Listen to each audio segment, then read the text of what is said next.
Si Papa. Kay Bunaso. Ay, kaya... Si Papa, Dito mga mare, papunta pa lang kami ng dam kasi titingnan nga namin kung inabot nga naman talaga ng tubig yung aming taniman. Kasi mga mare, kagabi pa lang daw ay nabaltaan namin ay inabot nga sa 3rd floor yung mga malapit na mga bahay dito. Kaya mga mare, umaga pa lang pinuntahan namin kasi nga kagabi pa lang hindi na kami pinayagan ng mga rescuer kasi nga gawa nga ng sobrang taas na ng tubig at ang lakas ng agos. Hanggang ngayon nga mga mare, hindi pa rin pwedeng madaanan yung dating dinadaanan namin na malapit dun sa amin. Kaya mare, dito kami sa pangalawang gate dumaan kaya medyo malayo-layo ang dinaanan namin.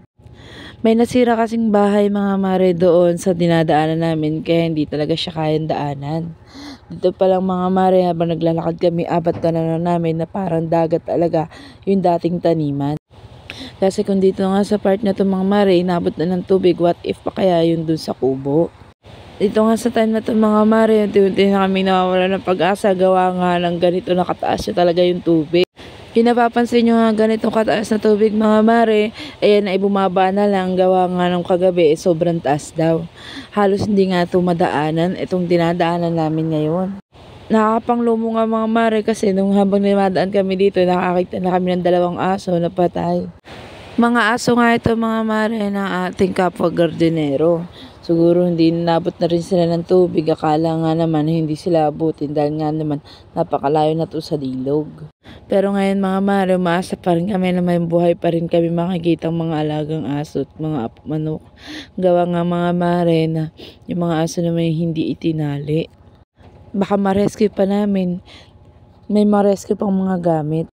Dito nga mga mare, halos talaga naman na back to zero yung iba ng gardinero. Halos na wash out na rin yung mga iba nilang kubo. Kung mapapansin yung mga mare, yung ilog na maliit lang dati, nagmistulang dagat na. Ito nga mga mare, hanggang ngayon malakas pa rin yung ulan dito at patuloy pa rin nagpapakawala ng tubig ang dam. Di nga namin alam mga mare kung nagpapakawala ba o sadyang umaapaw na lang, gawa nga ng lumagpas na yung limit ng tubig sa dam. Kaya nga mga mare, medyo delikado pa rin talaga dito. Baka biglang lumakas tong agos ng tubig at abutin tong pinagdadaanan namin.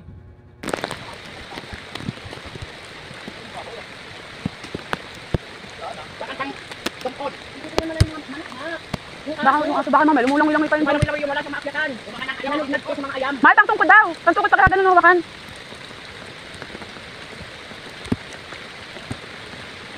Paano pa? Malaw na aso, malalawak ko tubig. Ang lakas ng tubig. Doon yun, doon mano. Kasi dumaan ko ano, mababala ka dito. Malapit yung kabakan. Malalim din. Yung iba ko. Push yung mana. Buti nga dito di malakas yung agos. Ikaw na, bisa mo. Sinug mo, tinitingnan ko na makatawid din sa bababot. Uy, kawawa naman yung mga aso. Ubus. Wash out. Wala na nga ni. School. Grabe. Ubus. Wala si Putol. Ayun o, kaso patay na siya. Ayan na yung mga kahoy dyan, oh. Ang lakas. Tayo ng manok na ano, wala na.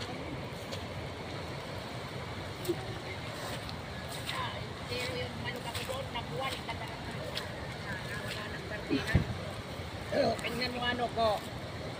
Yung tayo ng ano yung edisir, wala na. Talbos mo, oh. Oo. Wala kang mapipitas. Wala ka na nga kung doon sino, agpo pintana. Kasi damang agyan. Ah, Agpo pa sana pintana sa ano, oh. putang ina. Damang sa agyan eh. So yung mga kahoy mo, tayo na eh. Saan na yan? Tatto na, di naman alin saan. Baka sito na sa bulis yung mga makina mo. Wala Ang nakasabay pa. Hindi na kapag nasaan sa panggilid at pinaanod, lakabago. Malaka undi kaya, parang undi pala eh. Wala, pati ipot. Oo. Ubus ang. Maganda pa yung sayo. Nandyan o. Oo. Sa akin naubos yung 20 sako. Diyan lang malakas kasi dyan ang lagas Kasi eh. yung wash out lahat yung taniman ko na wala na dyan o. Yun, pero Wala nga yung kawain. Ubus. kawayan o, nabuwan na. Wawa naman yung 4 na aso. Asan kaya yung 2? Wala kayo. Hindi, pinakawalan yung dalawa eh. Sikre at saka si Pagkalang nakatali.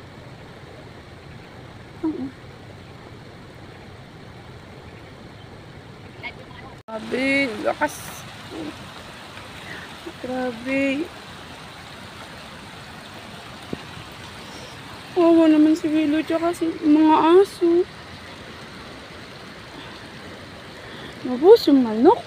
Ubus yung mga tanim. Ubus.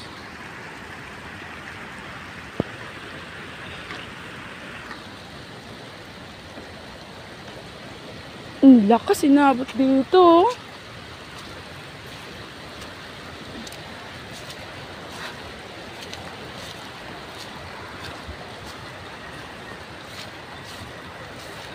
Bus.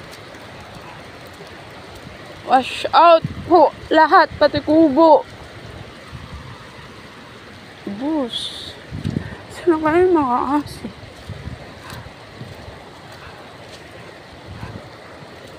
Bus. Parang ilog yung lamesa damo.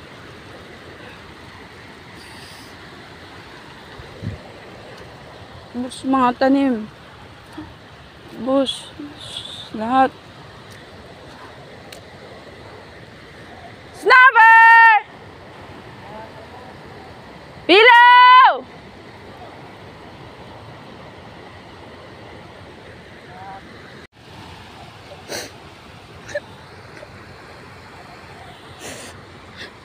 Oo naman yung mga aso ay.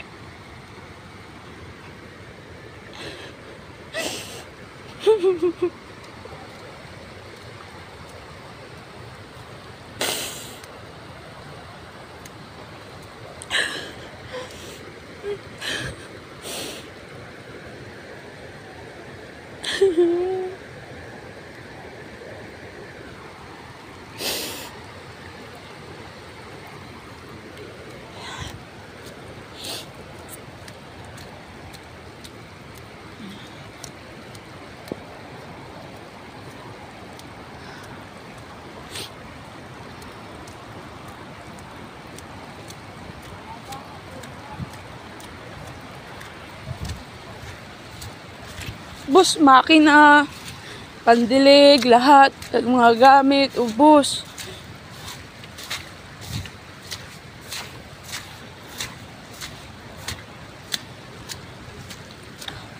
Mga pandilig.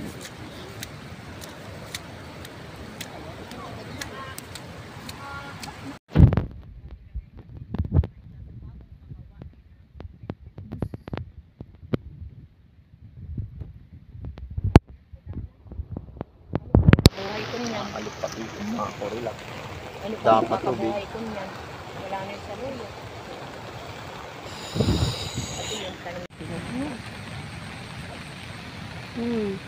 Lukunin ko nga din yan. Wala ito, no?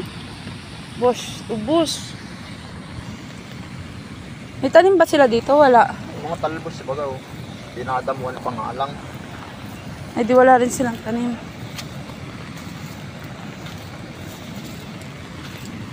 Ay, no, dinadamuan, no? Ito, damo.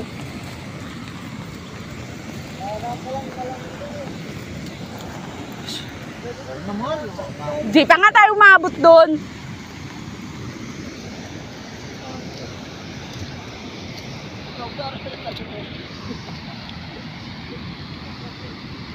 Grabe, ang lakas.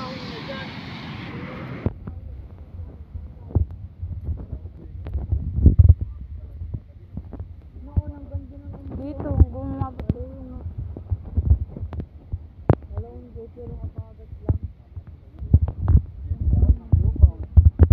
Pundoy ba ganito din? Lalakas talaga yan. Over the flow na baga. Ay, mga ipot, oh. Naunahan ako. Wala nang mga ani. Ay, ang tagal pa nito Ay, makapag-recover. lilipad yung manok na yan. Basta andyan, inanod pa, oh. Madadala yan, eh. Ay, lumalapit na siya, oh. Dapat hindi na nakulaman. Hindi, mamamatay din yan sa lamig kaya. Oo. Siyempre, gutom. Ba? Pag Lumilipad? Hindi yan makakalipad na siyad. Pagkasa. At ang hindi niya makuha, basta andyan lumipad sa tubig, ano din. Madadala na yung manok na yan, eh. Ay, ayun. Nagpaparaan. Natakot na yan, eh.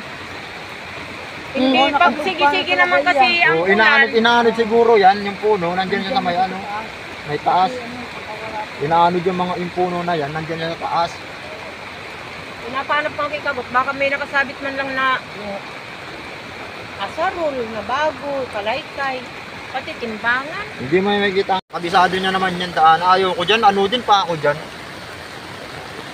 Kung may kawayan, nakatawid nga siya kanina. Muntikan nga lang siya agusin.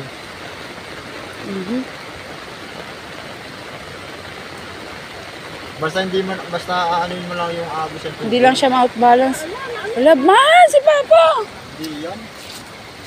Ma! Si Papa! Diyan ka sa may damo. Nagano ko ka naman. Wala ko rado ko pati sa kabila. Nanto na yung tubig kumaan. Yan ka ko ko di man tangtan. Ay kinadama lupa ko ka din sa tubig ka. Sangat pang dinig tubig ka na ulang ko lupa ko. At antay ka nga kumukuha ka ng video.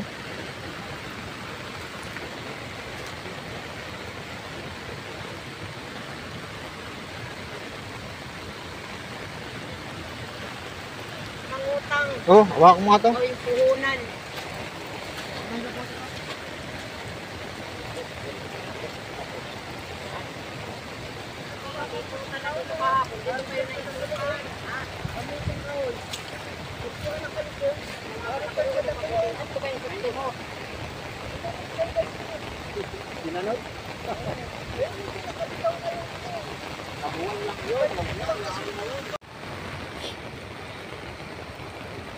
Ang sa mga tinanim sa batang nakasalamat sila ito. Paano nakapan sa panggastos lang.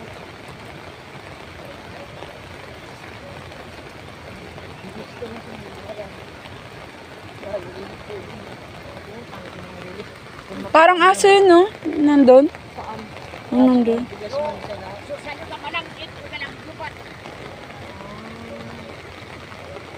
Ang aso, makita lang si Papa mo, grabe na. Hindi, ayun, no? Yun, no? Parang...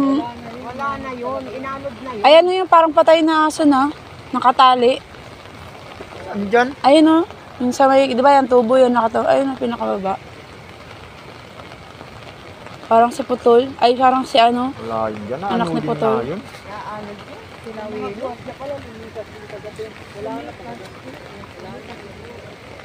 Hindi sila nini. Hindi sila dyan lumikas, matikpak sila dyan. Tara.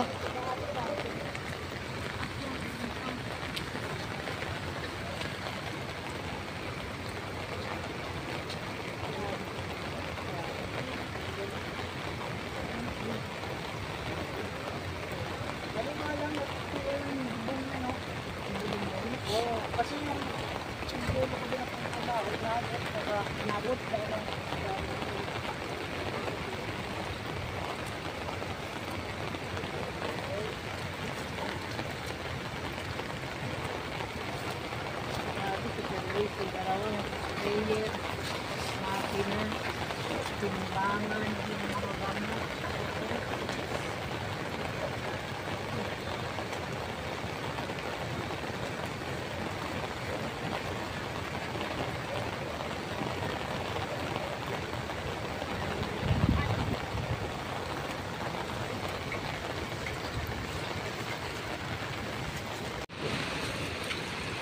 Si Papa. Para kay bunso.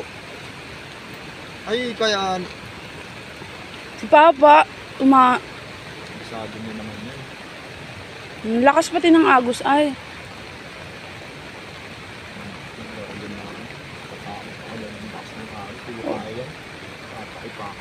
Tumawid pa si Papa. Sabi niyo kasi kunin yung manok.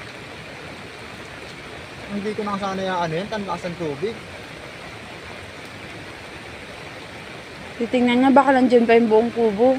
At least na yung ay salva pa. Una yung mga agos. Madadalayin yan ng kahoy pag ganyan eh. Na-stuck yung puno dyan. Ibig sabihin may kinakapitan. Hindi imposible. tanggalin ko din yung puso, tapos yung tubo. Okay na nga. Ayoko Magpakabasa ka na nga, basa ka na nga eh. Basta hindi ako nakaano masyado, kanilalamig ako. Dapat saan nagkasabi ka mga gamit? Ay, amad ko sa kuwang. Tumaki na.